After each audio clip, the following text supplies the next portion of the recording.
السلام علیکم ورحمۃ اللہ وبرکاتہ۔ ناظرین، ایک بار پھر ہمارے یوٹیوب چینل الخیر جنرل نالج میں آپ کا استقبال ہے۔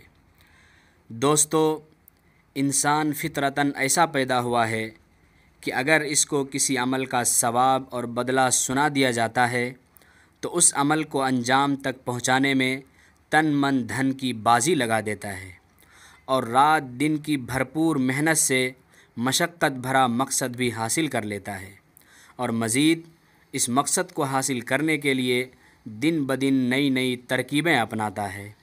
اور اسی انسان کو اگر کسی کام کی سزا اور اس کے برے انجام سے ڈرا دیا جاتا ہے تو اس سے باز رہنے اور دور رہنے کی بھرپور کوششیں کرتا ہے۔ ناظرین، آج ہمارے دیش اور دیگر ممالک میں روزانہ زنا جیسے بدترین گناہ کا ارتکاب کیا جاتا ہے۔ کبھی ہمارے ملک کی راجدھانی دلی کے اندر ایک طالبہ کے ساتھ دل دہلانے والا حادثہ رونما ہوتا ہے، تو کبھی کشمیر جیسی خوبصورت جگہ میں ایک بچی کے ساتھ ایسی درندگی مچائی جاتی ہے کہ ایک درندہ بھی اس سے شرمسار ہو جائے۔ ایک حادثے کا زخم ابھی بھرتا بھی نہیں کہ دوسرا حادثہ پیش آ جاتا ہے۔ حال ہی میں ہمارے ملک کے اندر ایک بچی کے ساتھ جو حادثہ پیش آیا، اس نے پورے ملک میں ایک زلزلہ پیدا کر دیا۔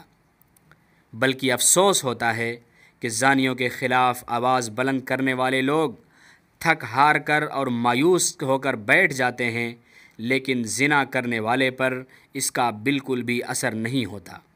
آئیے غور کرتے ہیں کہ آخر ایسا ہوتا کیوں ہے۔